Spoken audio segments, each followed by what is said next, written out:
week's episode, we're going to take a look back at 2023. So before we get down to the rest of the episode, I just wanted to start off by thanking everybody for tuning in this past year. So the year is about to come to an end, and it's time for a reflection episode. But I really want to thank everyone for tuning in this past year, leaving comments. It really drives me to continue to push forward and push the envelope and continue to make content for you guys. So I really appreciate that. Also, I just want to wish everybody happy holidays. We're getting near the end of December here, and we're just about, when this episode airs, probably will be past the holidays already, but before New Year's anyways. But I really wanted to wish everybody the happy holidays as well. And safe time with their family and friends. Now, this episode's going to be a little bit different. It's kind of become like a tradition on this channel. I've done a reflection episode over the past couple of years.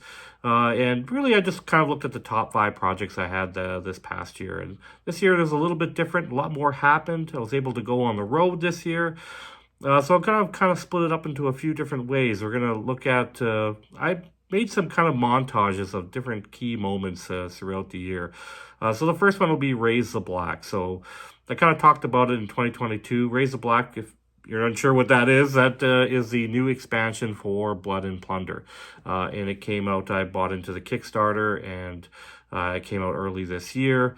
And we kind of did a bunch of episodes on the channel here around that topic. And I also did projects outside the channel that I did on Instagram and other on my Facebook group, and we have posted some pictures of that on there, mostly on the miniatures and some of the new game pieces and stuff that for Raise the Black. And so in that first montage, I have kind of just a whole bunch of pictures and images of stuff that I did over the past year around Raise the Black, essentially. And then the other areas we want to look at is AdeptiCon. So I was able to take the channel on the road, and I was able to go to AdeptiCon. And I kind of talked about that last year, really wanting to go to it.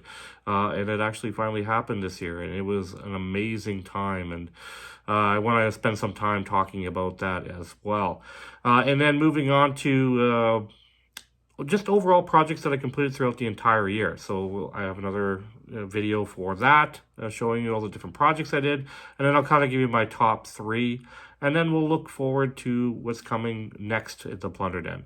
So that's kind of the content that's in today's episode. I just kind of wanted to give you a brief kind of outline.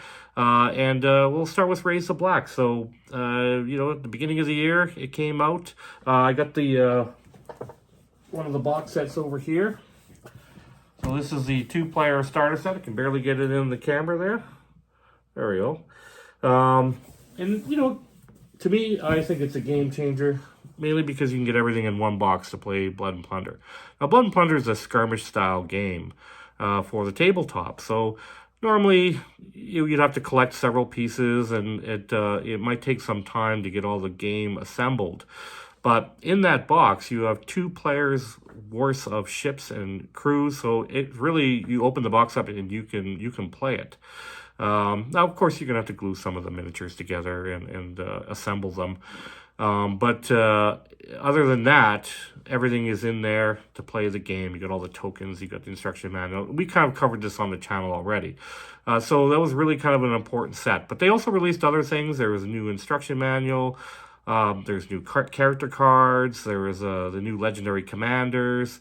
So we did projects related around that. So let's just go right to the montage, and I can show you all the different, through video, all the different kind of projects we did on the channel, or I did outside the channel this past year for Raise the Black.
love that new line of miniatures that Firelock Games has released. Very customizable. I was able to do all sorts of interesting poses, and of course I mixed boxes, native boxes with militia boxes, with sailor boxes, and I was just making all sorts of manners of creativity with the different units that you can create. So I really enjoy that part of it. It's a lot of fun. I was able to get a few painting tutorials out for you guys, and that's something I'll look in the future moving forward with. I definitely want to do some more Raise the Black content coming up. I got a couple more sloops to build, and definitely want to do some different configurations and change it up and do different paint schemes and paint that on the channel for you guys. So the next big topic is AdeptiCon. So definitely with release of Raise the Black, Firelock Games was going to be at AdeptiCon to promote that game. And they were there. I was able to help them set up their booth, and it was a big leap. It was the first big con I would say I've been to. I've been to smaller stuff in Canada, but nothing the size of AdeptiCon. And I was able to play in tournament play for the very first time. So yeah, I've been playing Blood and Plunder and all these games in the Plunder Den here, but really just with my son and some of his friends, and we just learned the rules ourselves, and it was kind of really good to go and play competitively in these tournaments. I kind of ironed out some of the things that I was unsure of, and I think I'd do better building some of my lists, what I thought was a good idea, really necessarily was a good idea. They didn't do terrible, but they certainly could do better. Seeing other players that are really good at making lists for their factions and stuff, I think I learned quite a bit on it. I think it would do much better a second time around. Learned some of the mistakes I made. But that aside, it was a heck of a lot of fun. Win or lose, I was having a great time playing Blood and Plunder with other people that love to play Blood and Plunder, or new players that are learning to play Blood and Plunder. So it was a lot of fun in that respect. Meeting all the new vendors, I got to meet a lot of people face to face in our community and the Firelock Games team. So it was really a great experience, and I want to go back as many times as I possibly can, and experience that over and over again, because it's a really family experience there when you're at AdeptiCon. A lot of people, sometimes it's the only time they see each other is at AdeptiCon. So they kind of meet up every year there and do either they're doing the painting aspect of the hobby, or they're doing just constructing things, or they're just buying things. They're there to purchase things, or they're demoing games. They're working with the vendors. They're playing in the tournaments. There's just lots to absorb at AdeptiCon. Definitely in the future, I want to go back to that, as I mentioned. But I want to try some of the other cons. Maybe, I hear Gen Con is the largest one. Much bigger than AdeptiCon, but Gen Con encompasses all the games, where I think AdeptiCon is more specific to tabletop wargaming, which is really what I play. But it would really be a good experience to experience Gen Con as well. I hear it's massive and it's a lot of fun. So that's something that maybe in the future I can attend as well. And take the Plunder Den back on the road again. I like road trips. They're fun. Hopefully we could do a few more of those. So let's take a look at the montage. I tried to fit my entire experience. Now, I've already posted videos on AdeptiCon, and you guys can watch those on the channel here. I've done a couple of parts of my entire road trip there, and my experiences all there. But I kind of wanted to squeeze it into like a 3.5 minute kind of montage here, just kind of showing you a little bit of everything. You got some tournament play going on there. You got some travel time. You got just kind of my overall key moments in AdeptiCon, and kind of slapped it together in one montage. So let's take a look at that.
So you can see I had an absolute blast at AdeptiCon. It was so much fun and definitely something I want to experience again. It's something I would like to attend as many times as I possibly can in the future. I also want to take this time to thank the Firelock Games team, Mike Tunez, Rufus, and Kai, as well as the Blood and Pigment team, who's running the tournament play at the other tournament, Joseph Forrester and Jason Klotz, as well as Tyler Stone and Gail Vega for helping. They were doing demos and helping with the tournament play as well. It was a real team effort, and it was a lot of fun to meet all these people in person. I interact with these people on the Blood and Plunder Facebook pages and such, and it was nice to meet them actually in person. So that's AdeptiCon aside. Now we're going to move on to the next topic, which was projects that I completed throughout the year. So this is kind of all the projects, not just Raise the Black, but everything. We'll just go to, after this montage is over, look at my, I'm going to pick my top 3 of that grouping. I did lots of projects this year, as I did in the past 2 years. So it was really hard to pick just 3 that I wanted to talk about. But we'll talk briefly about them after the montage. So let's just do that. Let's go take a look at all the projects I completed on the Plunder Den this year. And there's a few pictures of each. I tried to get them all into this short montage.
Projects this past year, and they were a lot of fun to put together, and I really felt that I was able to do a wide range of terrain this year in projects.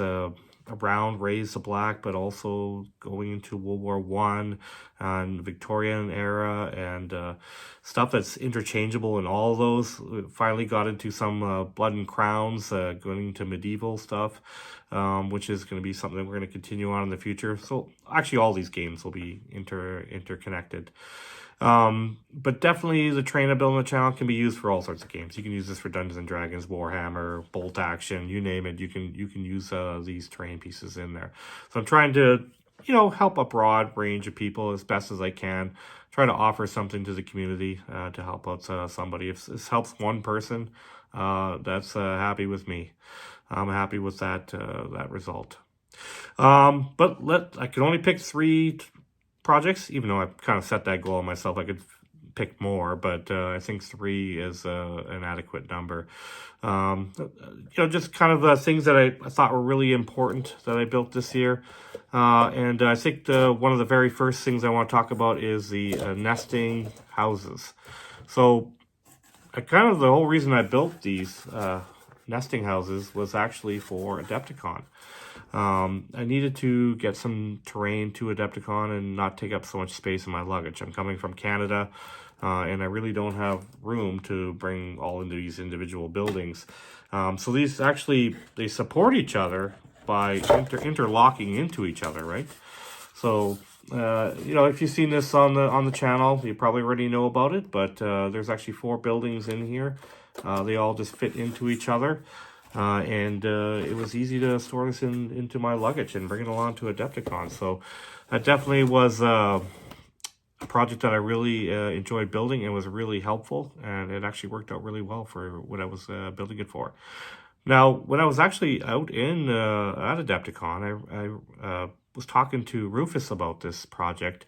And he mentioned something about doing variations of it, maybe doing one involving the native faction, having a native village that kind of interlocks with each other, which is a fantastic idea. But also I was thinking about maybe even taking it further and expanding it so we have interchangeable buildings that could be something else. So maybe it starts off as a house, but it can become a fort or break up into a whole bunch of village pieces. So I'm kind of looking at maybe I can get a piece of terrain that's small like this one, but can transform into something else and it can be used in multiple games. So now I know really taking a leap here. This is actually quite a lot more complicated than this. There's a lot to consider. But that's something that I'm thinking about doing. And it would be really cool to have a bunch of terrain pieces like that can be interchanged at different things and use them for other projects. So that might be something that we can do in the future on the channel. The second project I want to talk about is the armored train. This was a plastic train set that I got from the Home Depot. I actually have another one right here. Let's just have one on the side here. I actually picked up another one. They released them for Christmas. Unfortunately, I heard this one's not available in the United States. It's only available in Canadian Home Depot. So what I did is I bought an extra one, and I'm going to give that one away as a gift or a prize to somebody. We're going to do another Flash Terrain Challenge. So stay tuned. Probably in the next episode, I'll release the details on that, and this is your opportunity to win that exact train set that I used to build this armored train. So there's all sorts of different components of it, but this I was really inspired by the new Blood and Valor rule set that came out when I was at AdeptiCon, End of Empires. And in there was a whole bunch of new scenarios, and one involved an armored train. So I'm like, I kind of was looking around to get an armored train, but you know what? I figured maybe I can kit bash one on the channel. And that was the whole idea, and I was able to execute this. I think this came out really well. Used some old tank kits that I had kicking around, and kit bashed it with that train set, that Home Depot train set, and that worked out great. So that would be my number 2 project. And then the final one was I kind of put 2 together, they're related, is the painting of all the commanders, Legend of Legend commanders, so the legendary pirates box set. as well as the new sloop. So I kind of went over the top. I went used light effects in this sloop. I kind of had the open the door to the bottom decks, and I painted the inside, and I spent 2 episodes on the channel going over this ship, and you can see in the montage that this ship appears a lot in it. So this is the only sloop so far I've built. So there's definitely other ones that I want to build on the channel using the new kits. And that's something that, we'll look at doing is maybe I'll do a basic paint scheme for one. It's easy to paint with just craft paints. I'm to try to stay away from doing anything with the the expensive miniature paints, and just do it with craft paint and see if I can do it with just a craft paint. Even kind of making maybe some kind of wash using the craft paint to get all the other effects. So that's something in the future, but I really like the way these Pirates of Legend came out in this sloop, and this was a lot of fun, really fun project to do. I show you how to make sails and how to paint a flag and how to do light effects on this entire ship. I really wanted to do something different than all the other ones that I've seen. A lot of people had released, by the time I did that one, I had already done their sloops, and there was all sorts of different ones out there already. So I wanted to do something that was completely different than all those other sloops. So that's why I decided to do one kind of looks like it's at night or something, or a night raid. But it looks really good on the tabletop. I really liked the way that ship turned out. So that was the third project. So those are my top 3 for this past year. But again, there were so many that I built that I absolutely loved. They were all a lot of fun to build. So that's it for this year. Now I just kind of want to talk briefly about what's coming up in the Plunder Den. So some things that are happening in my personal life, we're probably going to be moving soon. So that, we might be getting a new looking Plunder Den here at some point. The funniest thing is that when I started this channel, I just by kind of adding things. You can see behind me, things have been changing as I've been building and painting things. But it would be nice to actually set it up, set up a room dedicated to the Plunder Den. Intention of setting it up in the first place, not just kind of adding pieces as I go along. So this has been kind of building over time over the last almost 3 years now. But it would be nice to actually set something from scratch and build it all up and build a nicer set for myself. So that's something to look forward to in the future. So I'll be moving at some point, and that'll be another experience there. But the Plunder Den will continue on. It'll just be at a different location. So that's something that's coming up. The other thing is obviously kind of looking at doing some of the projects I mentioned was these other, the train and the nesting village and stuff like that. But also spending time with Raise the Black and doing more projects along those lines. Of course, Blood and Crowns, I'm actually going to get my Kickstarter in January, so there's going to be more videos on that. Right now, I just did an unboxing of the Perry miniatures and a little painting tutorial. We're going to do another painting tutorial real soon here, and I'm going to use some products from Huge Miniatures. So I reached out to them, and they've sent me some supplies to try. And I really want to try them out, some basing materials and some metallic paints, and we're going to do a painting tutorial using their products and see what kind of cool knights that I can get. I'm going to do mounted knights, and I figure because they have a nice little base, so we can really try out some of those basing materials that they sent me and some of the new cool metallic paints. So nothing better than a knight to do some metallic paints. So that's something that's going to be coming probably really soon. Probably might be the next episode. But it's something that I want to do in the future. It's kind of work with some of the other companies in the community, and demo some of their products on the channel here, and work with some of these companies that I really appreciate. I mean, I've tried some of Huge Miniatures products, but actually it was an AdeptiCon. I brought a bunch of that home, and I really, really like their products. So I really reached out to them and see what other things that I can do. They have a paint line now, and I want to try some of their paints. And that's something that, a future relationship with them. As well as I have another big plan to go to down to Calgary, hopefully next year, hopefully in maybe the summer, we'll see, to Century Box. Century Box is the world's largest tabletop gaming store in general, and it's in Calgary, Alberta. So I actually have a few pictures here that I'm going to show you, kind of what it looks like inside, just so you can get an idea what Century Box looks like. And I'll see you on your side, and we'll talk a little bit more about it.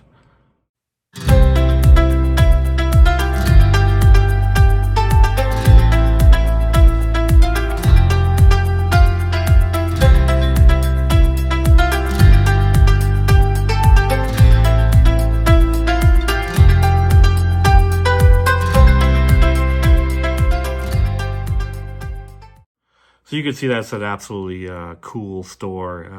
It was a lot of fun checking that place out.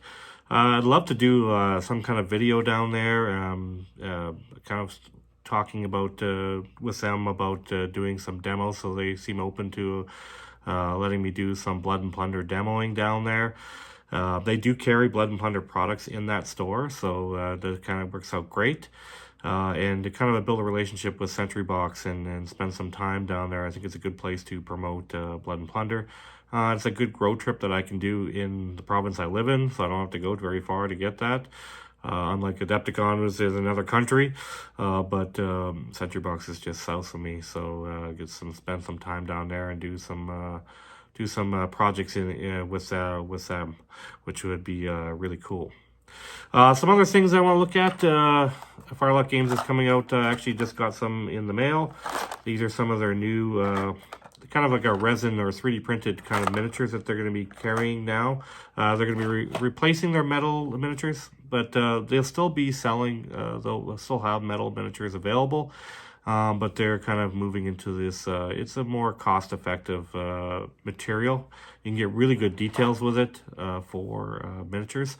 So maybe I'll do an episode on that where I paint these guys up and try that out and try these new miniatures out. So that might be something down the road as well to look at. I kind of want to get some more variety. They actually released some new characters just recently too, some new French miniatures that would be cool. I'd like to do some winter terrain would be awesome. So I'm thinking about doing some winter terrain coming up, more for the Fire on the Frontier, and it's kind of going along with the new miniatures that Firelock Games released.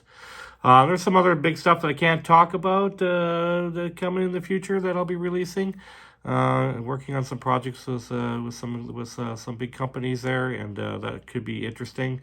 So there's definitely lots of stuff to look forward to on the channel.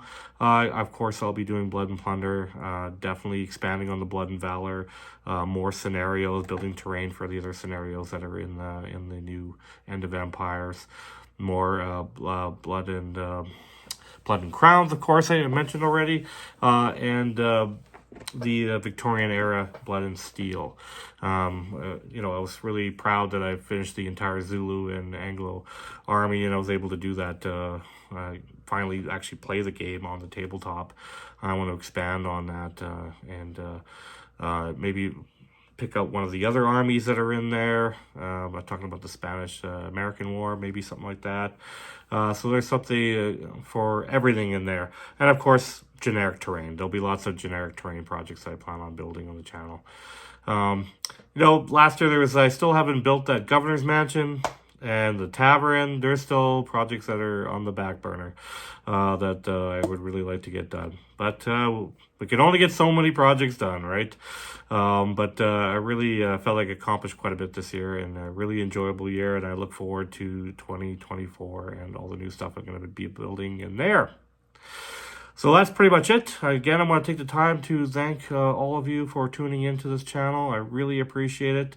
And if you're new on the channel today, consider subscribing to the Plunder Den and get first-hand information when I start these kind of projects or do these kind of episodes.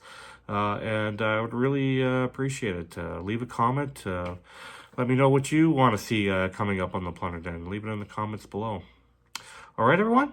I will see you in the next episode.